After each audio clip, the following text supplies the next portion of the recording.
नमस्कार मैत्रिणींनो, आज आपण मटरी कशी बनवायची ते बघणार आहोत। एकदम क्रिस्पी आणि खस्तेदार अशी मटरी कशी बनवायची ते बघणार आहोत। एकदम हलकी अशी बनते ही मटरी। त्याच्यासाठी आपल्याला बघा मैदा लागणार आहे, चवीनुसार मीठ, थोडासा ओवा आणि हे कलोंजी आहे बघा, ऑनियन सीड्स पण म्हणतात त्याला, कलोंजी आणि तेल लागणार आहे आपल्याला तळण्यासाठी। आता आपण मटरी कशी बनवायची ते बघूयात। हे बघा, आता मैदा चाळून घेतलेला आहे, त्याच्यामध्ये आपण हे 2 चमचे ना तेल टाकूयात।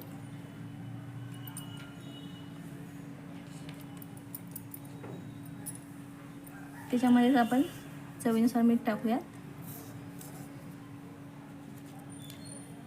ओवा टाकायचा 1 चम्मच आणि 1 चम्मच आपली ही कलोंजी आहे ती टाकायची।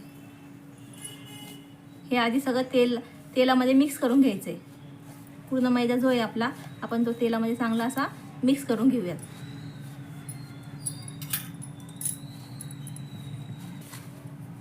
हे बघा, पूर्ण मैद्याला आपण छानपैकी असं तेल लावून घ्यायचं आहे।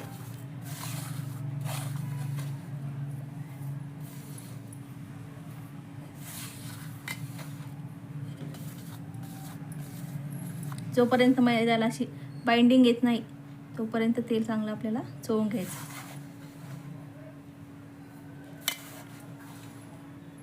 हे बघा, छान असं तेल आपल्याला सगळं मैद्याला लागलेलं आहे। आता आपण थोडं थोडं पाणी टाकून याला मळून घेणार आहे। आपल्याला हे पीठ जास्त पातळ नाही करायचं आहे, घट्ट असंच ठेवायचं आहे, म्हणून जास्त पाणी एकदम टाकू नका। थोडं थोडं जसं लागेल तसंच पाणी टाकायचं आहे आणि मळायचं। हे बघा, एकदम छान असं पीठ झालेलं आहे आपलं हे। आता आपण याच्यात थोडंसं पाणी टाकूयात।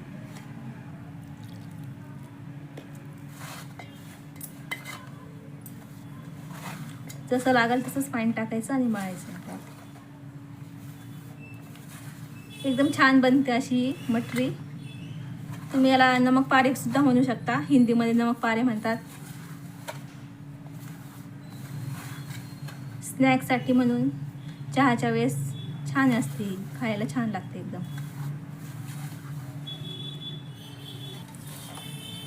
बघा, छान असं मळलेलं आहे, जास्त पातळ पण नाही आहे पीठ।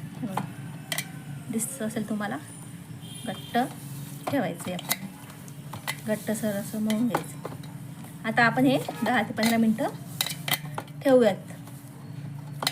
10 ते 15 मिनटं याला असंच झाकून ठेवूयात। हा पीठ मळून चांगलं झालेलं आहे, आपण ठेवलेलं आहे ते 10-15 मिनटासाठी।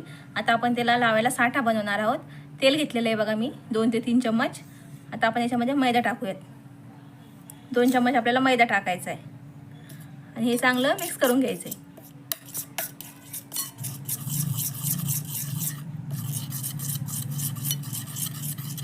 तुमच्याकडे कॉर्नफ्लॉवर असेल तर तुम्ही कॉर्नफ्लॉवर सुद्धा टाकू शकता, थोडासा मैदा आणि थोडासा कॉर्नफ्लॉवर। मी फक्त मैदाच टाकलेला आहे इथं।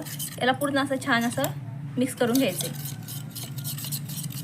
हे आता आपण जी मटरी बनवणार आहे त्यासाठी हे लावणार आहे आपण त्याला। बघा, एकदम छान असा साठा तयार झालेला आहे। आता आपण मटरी कशी बनवायची ते बघूयात, चला। हे बघा, एक गोळा घेऊयात आपण। पोळी लाटायला जेवढा गोळा घेतो ना त्या साईजचाच गोळा घ्यायचा आहे आपल्याला आणि याची एकदम आता पातळ अशी पोळी लाटून घेऊयात आपण। एकदम पातळ, जेवढी पातळ लाटता येईल ना आपल्याला तेवढी पातळ लाटून घेऊयात।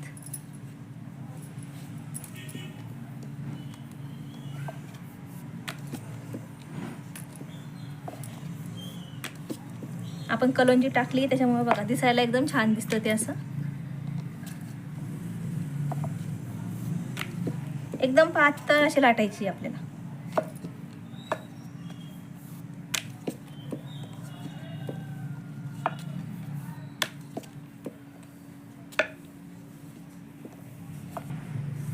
हे बघा, छान अशी आपली एकदम पातळ अशी पोळी लाटून तयार झालेली आहे बघा। हे बघा, एकदम पातळ अशी लाटली आपण। जेवढं शक्य होईल तुम्हाला तेवढी पातळ लाटा। आता आपल्याला आपण जो साठा तयार केलेला आहे तो आपण पूर्ण पोळीवर लावून घेऊयात। आता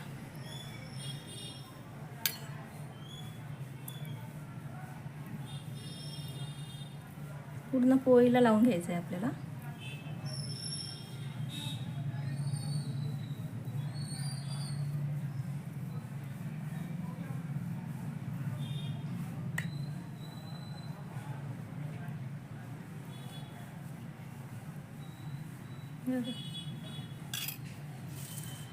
आता आपल्याला याचा रोल बनवायचा आहे.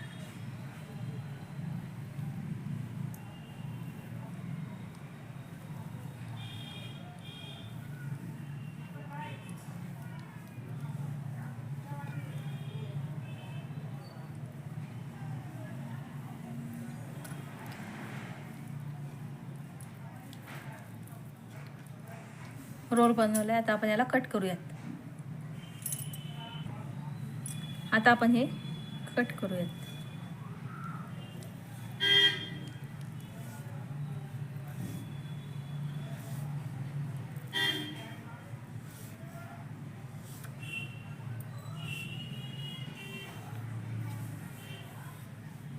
हे बघा, हे छान असं कट झालेले आहेत. आता आपल्याला हे असं दाबायचं आहे आणि आता याला पण लाटून घ्यायचं आहे. हे बघा, याला पण लाटून घेऊयात आपण. हे सुद्धा पातळच लाटायचे.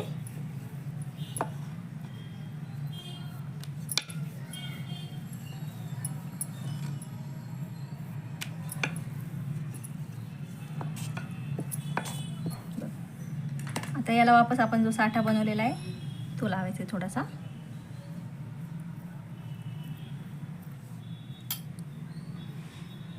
त्याला असं फोल्ड करून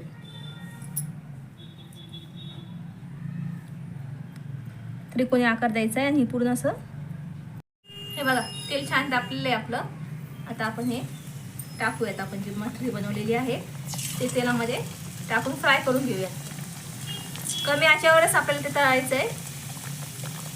गॅसची फ्लेम जी आहे ती आपल्याला एकदम कमी ठेवायची आहे आणि मगच त्याला एकदम गोल्डन ब्राऊन होईपर्यंत तळायचं आहे आपल्याला. घेऊयात आपण. बघा, छान असा गोल्डन कलर येतोय त्याला. कमी आचेवरच एकदम छान असं आपण त्याला तळून घेऊयात.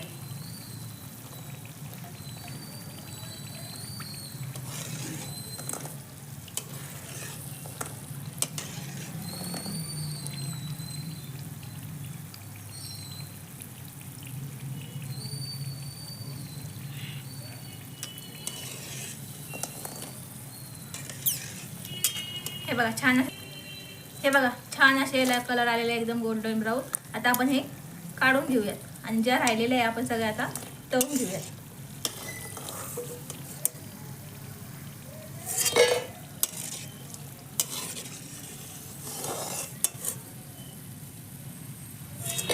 हे बघा, छानपैकी आपल्या तळून झालेले आहेत. एकदम असे बघा, एकदम खस्तेदार झालेले, एकदम कुरकुरीत अशा. तुम्ही पण घरी नक्की ट्राय करा. बघा, एकदम छान होतात. खायला एकदम छान अशा लागतात. कशा झाल्या त्या मला नक्की कमेंटमध्ये नक्की सांगा. थँक्यू.